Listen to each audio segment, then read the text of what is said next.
Second part. We come to the second part of the book. Part 1 ended, as we saw, with Zarathustra bidding farewell to his disciples. Where did he go? And only when ye have all denied me will I return unto you. Verily, with other eyes, my brethren, shall I then seek my lost ones. With another love shall I then love you. Zarathustra 1. The bestowing virtue. Before we begin, this quote reminds us why Zarathustra left.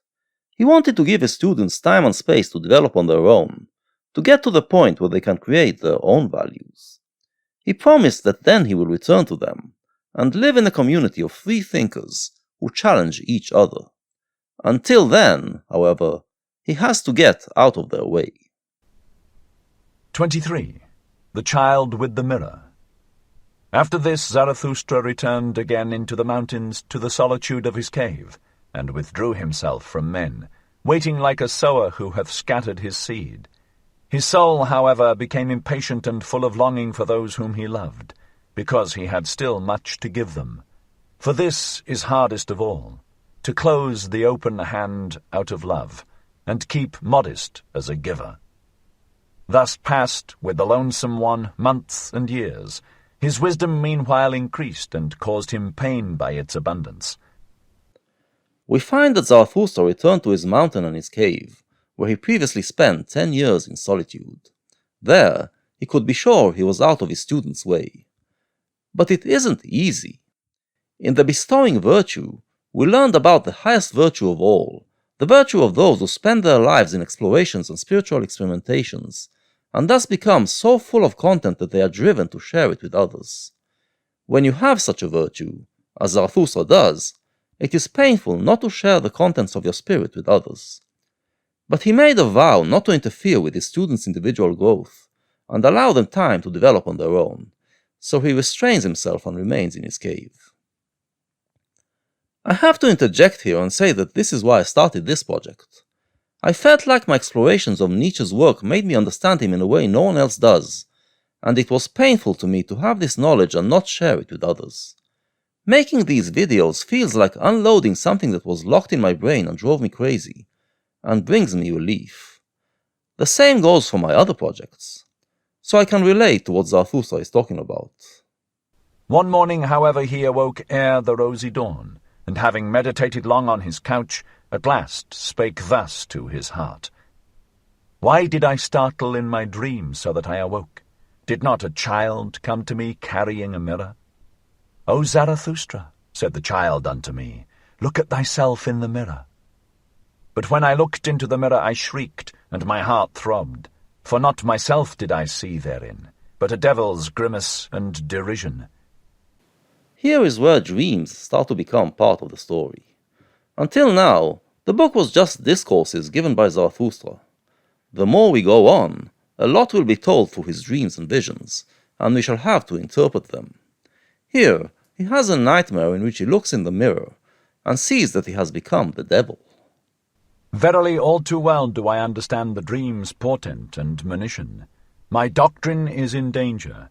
Tares want to be called wheat. Mine enemies have grown powerful and have disfigured the likeness of my doctrine, so that my dearest ones have to blush for the gifts that I gave them. Lost are my friends. The hour hath come for me to seek my lost ones. This time, Zarathustra interprets a dream for us, but this will not always be the case. He understands this dream as saying that his teachings have been incorporated by the very people he tried to free us from, and twisted to suit their needs.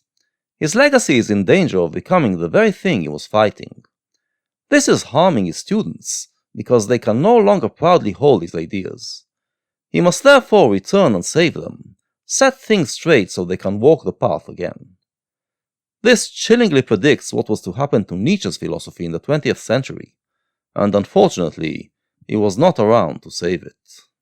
With these words Zarathustra started up, not however like a person in anguish, seeking relief, but rather like a seer and a singer whom the Spirit inspireth. With amazement did his eagle and serpent gaze upon him, for a coming bliss overspread his countenance like the rosy dawn. What hath happened unto me, mine animals? Said Zarathustra. Am I not transformed? Hath not bliss come unto me like a whirlwind? Foolish is my happiness, and foolish things will it speak. It is still too young, so have patience with it. Wounded am I by my happiness, all sufferers shall be physicians unto me. Zarathustra feels the zest returning to his soul, the desire to spring back into action. His animals look at him in wonderment. These animals represent his wisdom and pride, but what he feels comes from a different place. This is the first moment of self-surpassing, when you feel something awaken in you, a grain of an idea that will eventually conquer and transform you. His pride and wisdom will now have to develop this idea until it is ripe and ready to take over him. But right now it is all fresh and exciting. Right now, this happy feeling is like a wound that is piercing his current self. But the sufferers, those who he is going to save with his new ideas, will help him make this feeling take over completely, and thus cure him. To my friends can I again go down, and also to mine enemies. Zarathustra can again speak and bestow, and show his best love to his loved ones. My impatient love overfloweth in streams, down towards sunrise and sunset.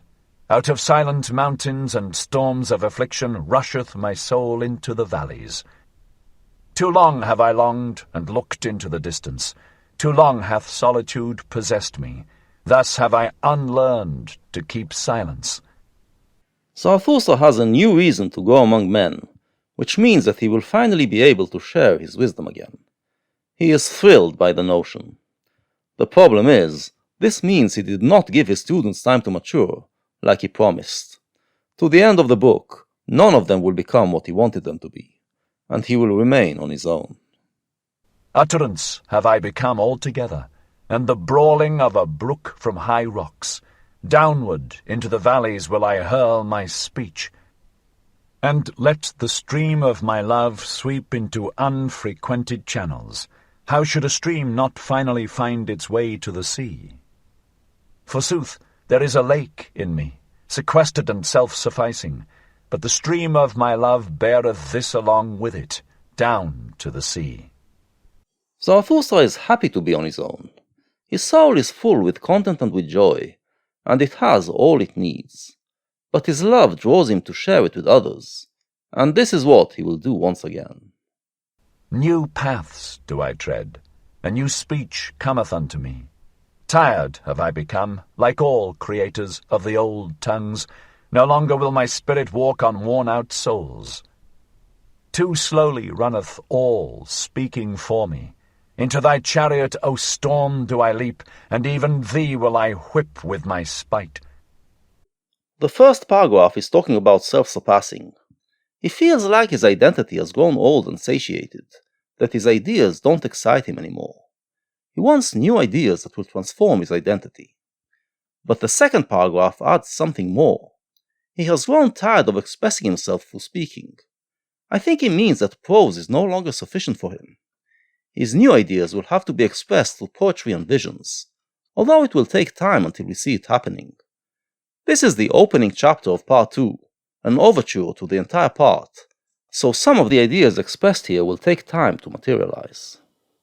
Like a cry and an huzzah will I traverse wide seas, till I find the happy isles where my friends sojourn, and mine enemies amongst them. How I now love every one unto whom I may but speak. Even mine enemies pertain to my bliss. Zarathustra's new destination is a place called the Happy Isles. It is obviously a metaphor for a happy place, although it will be an actual place in the book. The people who dwell there are those who are free spirits like him, and are therefore happy. But he adds that his enemies are there as well, probably aiming to leech on the happiness. The thought of them being there makes him even happier, and he shall promptly explain why. And when I want to mount my wildest horse, then doth my spear always help me up best. It is my foot's ever-ready servant. The spear which I hurl at mine enemies, how grateful am I to my enemies that I may at last hurl it. Too great hath been the tension of my cloud. Twixt laughters of lightnings will I cast hail showers into the depths. Violently will my breast then heave, violently will it blow its storm over the mountains. Thus cometh its assuagement. His enemies are essential for his happiness. All the tension that was built in him while in his cave will now explode in a torrent of spears that he will hurl at them. And by sharpening those spears, he also helps himself achieve greater heights, because the spear is what he uses to stand on when he mounts the wildest horses. In other words, the spiritual powers he develops while fighting his enemies are needed for the challenges his spirit takes on its journey towards the Superman. Verily, like a storm cometh my happiness, and my freedom. But mine enemies shall think that the evil one roareth over their heads. Yea, ye also, my friends, will be alarmed by my wild wisdom, and perhaps ye will flee therefrom, along with mine enemies. Ah, that I knew how to lure you back with shepherds' flutes! Ah, that my lioness wisdom would learn to roar softly! And much have we already learned with one another. Zarathustra, then, aims to surpass everything he's done before, and present more powerful ideas through poetry and visions. He knows that this will be scary not only to his enemies, but also to his friends and followers. He hopes that eventually he will refine his ideas and win them back. My wild wisdom became pregnant on the lonesome mountains, on the rough stones did she bear the youngest of her young. Now runneth she foolishly in the arid wilderness, and seeketh the soft sward, mine old wild wisdom. On the soft sward of your hearts, my friends, on your love would she fain couch her dearest one. Thus spake Zarathustra. Zarathustra's spirit became pregnant with a new idea, and gave birth to it in an embryonic form. But it dwells in the wilderness, where there are no ideas that can support it. It is looking for food to make this idea grow. This is the challenge Zarathustra will face in the second part, and we still need to find out what this idea is, and what form will it take.